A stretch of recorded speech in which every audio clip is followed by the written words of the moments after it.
సాయి కృప nursing home, రైతు బజారు ఎదురు వీధి, గాంధీపేట, చిలకలూరిపేట.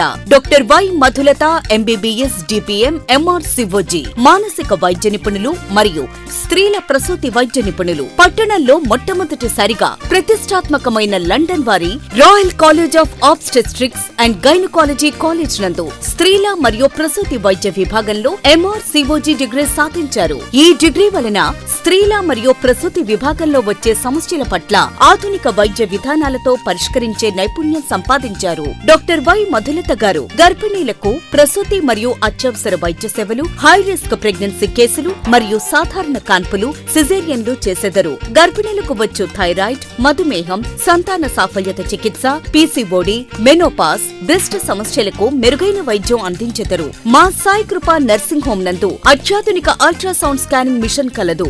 లాప్రోస్కోపీ మిషన్స్ తో అన్ని విధాలైన ఆపరేషన్స్ చేయబడును. ఏసీతో కూడిన డెలివరీ రూమ్ మరియు ఏసీ రూమ్స్ కలవు. అన్ని విధములైన మానసిక వ్యాధులకు చికిత్స మరియు కౌన్సిలింగ్ ఇవ్వబడును. డాక్టర్ గారు 24 గంటలు అందుబాటులో ఉండి వైద్య సేవలందించెదరు. శ్రీ సాయి కృప నర్సింగ్ హోమ్, రైతు బజారు ఎదురువీధి, గాంధీపేట, చిలకలూరిపేట. సంప్రదించండి. Phone number 08647257849, cell number 9705941159. ఈ సీజన్ ఆల్మోస్ట్ బాగా వానల సీజన్ స్టార్ట్ అయింది. దీనికి సంబంధించి ఆరోగ్యపరంగా కొన్ని జాగ్రత్తలు తీసుకోవాల్సి ఉంటుంది. ముందుగా తీసుకోవాల్సిన జాగ్రత్త నీరు. ఆ వాటర్ కంపల్సరీగా మనకి అంటే క్యాన్స్లో వస్తున్నాయి కదా అని కొంతమంది డైరెక్ట్గా తాగేస్తున్నారు. బట్ మినరల్ వాటర్ కంటే కూడా నీరుని కంపల్సరీగా బాయిల్ చేసుకొని వాటిని కాచి వడపోసి తాగటం మంచిది. అది దేంట్లోనైనా సరే, మజ్జిగలో కానీ ఎలా తాగినా కంపల్సరీగా అలాంటి జాగ్రత్తలు తీసుకుంటే చాలా వరకు ఈ అనారోగ్యాన్ని, అంటే ఇప్పుడు వస్తున్నవి అన్నీ మెయిన్గా వస్తున్నాయి డయేరియా కేసులు వస్తున్నాయి. మోషన్స్ ఎక్కువగా అవ్వటము, వాంతులు అవ్వటము, ఇలాంటి కేసులు మేము ఎక్కువగా చూస్తున్నాము కొంచెం. సో వాటికి సంబంధించి మెయిన్గా తీసుకోవాల్సిన జాగ్రత్త, బయట ఆహారం తీసుకునేవి మెయిన్గా వేడి పదార్థాలు మాత్రమే తీసుకోవాలి. అండ్ ఇంకొకటి ఈ నీటి జాగ్రత్త. మంచి నీరు, తాగే నీరుని చాలా జాగ్రత్తగా కాచి చల్లార్చి గుడ్డతో వడగట్టుకొని తాగటం చాలా మంచిది. ఫిల్టర్స్ ఉన్నాయిలే, లేకపోతే బయట నుంచి వచ్చిన మినరల్ వాటరే కదా అని ఎలా పడితే అలా తాగితే మాత్రం వీటికి ఎక్స్పోజ్ అవటం తప్పదు. అందువల్ల ఈ జాగ్రత్త కంపల్సరిగా తీసుకోండి. ఆ నీటినే మీరు దేంట్లో ఉపయోగించినా కూడా, చివరికి మజ్జిగ చేసుకొని తాగుతున్నా కూడా దాంట్లో అదే నీరుని వాడండి.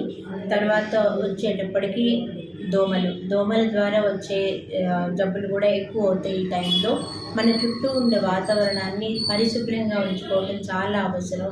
ఎక్కడ కూడా నీరు జలమల్లాగా చేరుకోవటం కానీ, లేకపోతే చేరుకున్న నీటిలో నుంచి తీసుకొని వాడటం కానీ అలాంటివి చేయొద్దు. ఆ ప్లేస్లో ఎక్కువగా దోమల లార్వాలు ఇలాంటివి ఉండి వాటి ద్వారా రావచ్చు. తర్వాత దోమ కాటు వల్ల కూడా చాలా ప్రాబ్లమ్స్ వస్తాయి. ఈగల వల్ల, ఇలాంటి వాటి వల్లే మెయిన్గా ప్రాబ్లమ్స్ వస్తాయి ఈ టైంలో. సో వాటి ఆహారం అనేది కంపల్సరీగా కప్పి ఉంచిన ఆహారం, వేడి పదార్థాలు అలాంటివి శుభ్రమైన ప్లేస్లో ఉన్నవి మాత్రమే కొనుక్కొని తినాలి. తర్వాత ఇంట్లో కూడా వేడి వస్తువులు తినటం చాలా మంచిది. ఫ్రిడ్జ్లో స్టోర్ చేసుకొని అవి తినటం అంత మంచిది కాదు. వాటి ఆహార పదార్థాలు తినటంతో పాటుగా మనం మంచి ఆహారం, మెయిన్గా అంటే ఈ టైంలో ఎక్కువగా నూనెలో వేపుడు పదార్థాలు కానీ, మసాలా ఆహారం కానీ అవి తగ్గించుకొని కూరగాయలు, తాజా కూరగాయలు అలాంటివి ఎక్కువ తీసుకోవటం చాలా మంచిది.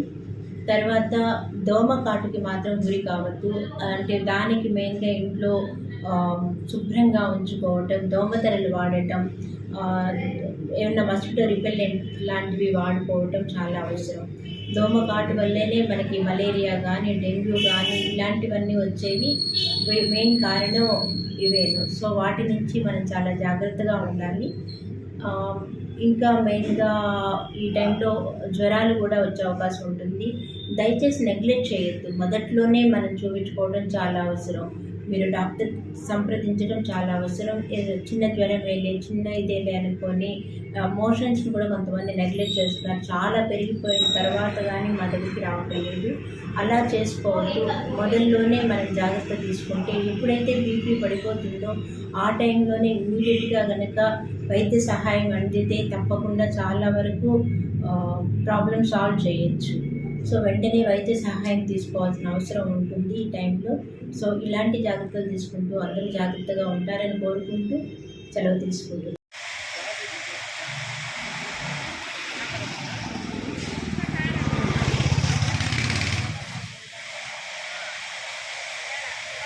ప్రజలందరికీ నా విన్నపం, ఇప్పుడు వర్షాకాలం వస్తుంది. ఈ వర్షాకాలంలో పిల్లలు కానీ పెద్దవాళ్ళు కానీ తీసుకోవాల్సిన జాగ్రత్తల గురించి ఇప్పుడు క్లుప్తంగా చెప్తాను నేను. ముందుగా వర్షాకాలం అనగానే మనకి గుర్తొచ్చేది దోమలు. దోమ కాటు వలన వచ్చే వ్యాధులు అందరికీ తెలుసు. ఇప్పుడు డెంగ్యూ జ్వరం, ముఖ్యంగా డెంగ్యూ, మలేరియా ఇలాంటివి చాలా ఎక్కువగా ఉంటాయి ఈ వర్షాకాలంలో. కాబట్టి దోమలు కుట్టకుండా పిల్లల్ని సాయంత్రం 6 దాటిన తర్వాత బాధ్యత చొక్కాలు, ప్యాంట్లు వేయటం, క్రీములు రాయటము, బయటికి తీసుకెళ్లకుండా ఉండటం లాంటి జాగ్రత్తలు తీసుకుంటే దోమకాటు బారిన పడకుండా మనం జాగ్రత్త పడవచ్చు.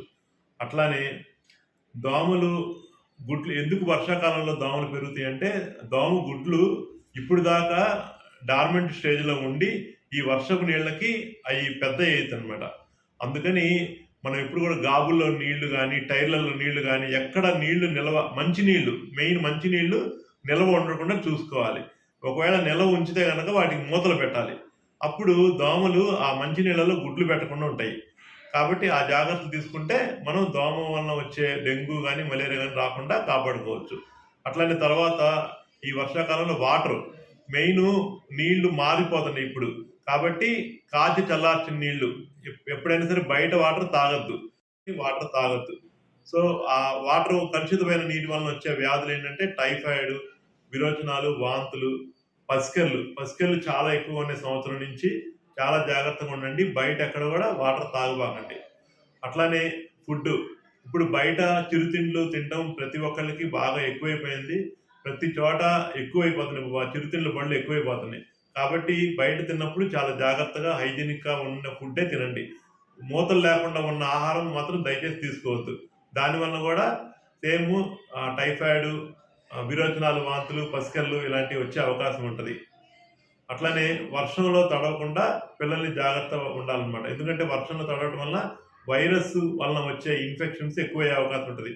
ఎట్లాంటివి అంటే ఫ్లూ జ్వరము, జలుబు, దగ్గు ఇలాంటివి ఎక్కువ వచ్చే అవకాశం ఉంటుంది. కాబట్టి ఈ వ్యాధులు రాకుండా ఈ వర్షాకాలం పిల్లలందరూ జాగ్రత్తగా చూసుకోండి.